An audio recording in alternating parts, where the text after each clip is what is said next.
Sono come un bambino piccino in questo momento.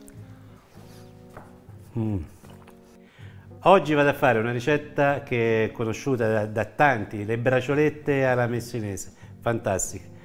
Però mi credete a una cosa, io le ho mangiate l'anno scorso per la prima volta. Lo sapete quando? Quando, vedete quello, il libro?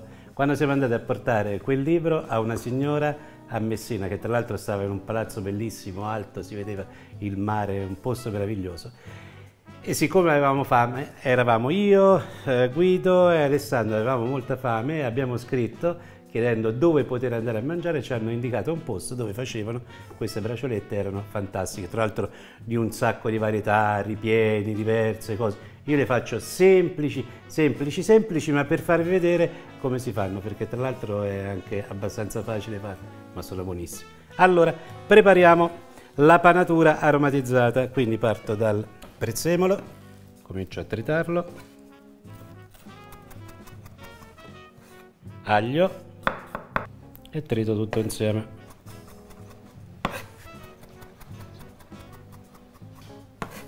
Il battuto lo mettiamo dentro il pangrattato. Formaggio, pecorino in questo caso, un pizzicotto di sale, un pizzico di pepe e un gocciolino d'olio e mescolo tutto. Fettine di carne fini, in questo caso qui noi le abbiamo anche battute e devono essere abbastanza piccoline, sono piccoline le bombette, almeno quelle che ho mangiato io. Quindi partiamo da una di queste qui, la prima che ho preso è questa. Dentro ci mettiamo il formaggio, in questo caso il provolone piccante, e dobbiamo mettere un pezzettino di formaggio alla misura corretta, quindi non vi conviene tagliare tutti i pezzi perché poi se no dopo diventa difficile. Si mette un pochino della panatura all'interno, fatela leggermente aderire, ma non c'è bisogno perché un pochino ora uscirà, che è normale. Poi andate a girare, vedete, guardate, vedete? Giro un pochino, il bordo lo metto leggermente sopra, bordo sopra, così, e poi si va a chiudere.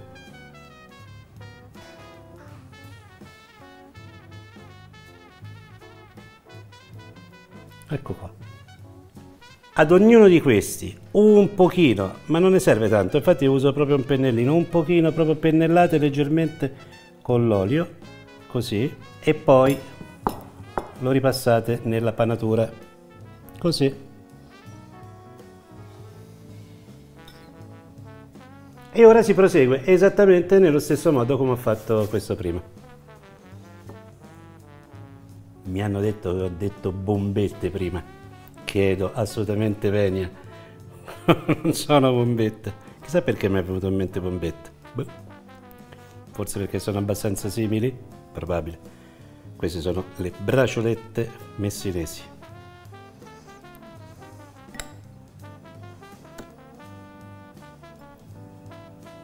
Prossimo passaggio è quello di mettere negli spiedini.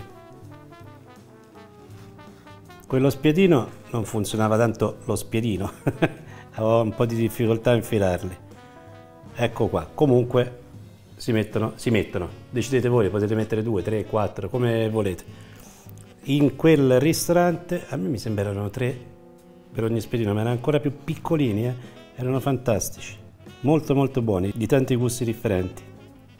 Ecco fatto. Si mette un buon giro d'olio in padella, si accende e ora si fa scaldare bene. Si comincia a sentire il calore e si vanno a mettere in padella. Io ne cuocio 2 per volta, ma perché non mi c'entrano di più e perché così controllo anche meglio la cottura. E poi si vanno a girare.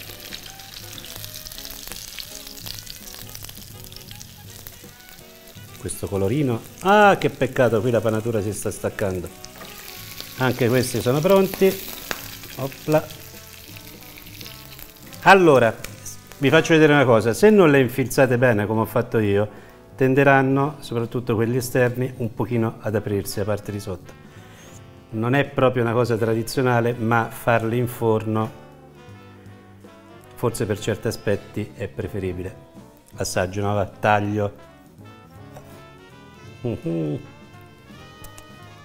Vedete? Cottura perfetta. Mi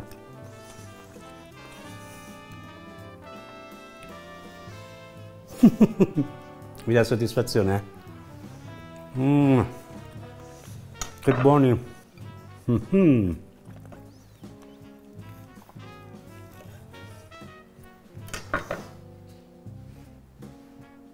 Sono come un bambino piccino in questo momento. E qui ci si può sbizzarrire sui ripieni. Però così sono straordinari, ma straordinari davvero.